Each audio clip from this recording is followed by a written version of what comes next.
આજે રેલવેના ઇતિહાસમાં એક સુવર્ણ પૃષ્ઠ ઉમેરાયું છે. આપણા સૌ માટે આનંદ અને ગૌરવનો વિષય છે.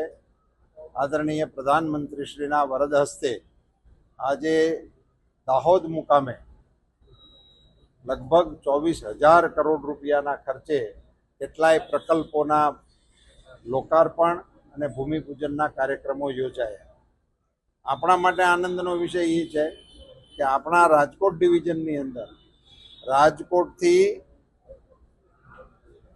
આપણું આ પહેલું સ્ટેશન હડમતિયા ત્યાં સુધી જે ડબલીકરણ કરવાનો પ્રોજેક્ટ ચાલુ હતો તે પૂરો થઈ ગયો છે. વાસ્તવમાં આ પ્રોજેક્ટ ઓખા સુધીનો છે, 111 કિલોમીટરનો, પણ એમાંથી 39 કિલોમીટરનું કામ પૂરું થઈ ગયું છે. એનું લોકાર્પણ આજે થયું. અત્યારે આપે સૌએ જોયું એ પ્રમાણે અમદાવાદ અને સોમનાથની વચ્ચે સોમનાથ દાદાના દર્શન કરવા માટે વંદે ભારત ટ્રેન, જે આજે ટ્રેનની અંદર મુસાફરી કરતા મુસાફરો માટેની પ્રથમ પસંદ બની ગઈ છે, એવી ટ્રેનનો શુભારંભ પણ આજથી થઈ ગયો છે. હમણાં જ આપણે રાજકોટના રેલવે સ્ટેશન ઉપરથી સોમનાથથી અમદાવાદ તરફ જતી ટ્રેનને અહીંયા આપણે એમનું સ્વાગત પણ કર્યું, એમના વધામણા પણ કર્યા, એને વિદાય પણ આપી. મારે આપના માધ્યમથી એક ગુજરાતી તરીકે રેલવે મંત્રી શ્રી અશ્વિનીજીને અને પ્રધાનમંત્રીશ્રીને અભિનંદન આપવા છે કે આજે ગુજરાતની અંદર ઇલેક્ટ્રિફિકેશનનું કામ 100% થઈ ગયું.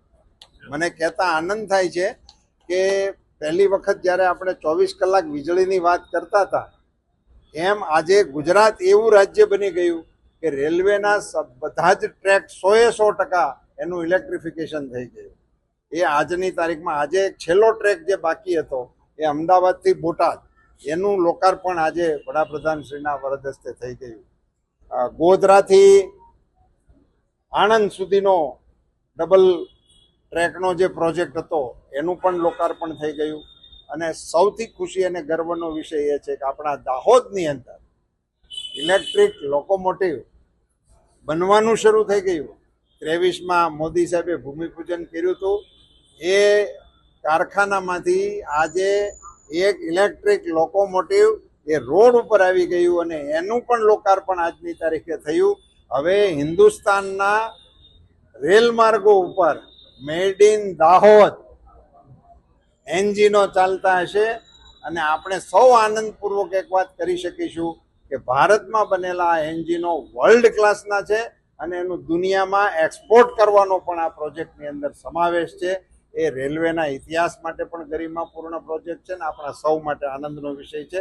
બધા જ ગુજરાતીઓને અને બધા જ રેલવેની અંદર સંકળાયેલા અધિકારીઓ અને કર્મચારીઓને પણ હું અભિનંદન આપું છું. સમયસર એમણે આ બધા પ્રોજેક્ટોને પૂર્ણ કર્યા છે. એ માટે એમાં કામ કરનારા રેલવેના તમામ કર્મયોગી પણ અભિનંદનને અધિકારી છે. મોદી સાહેબને ધન્યવાદ.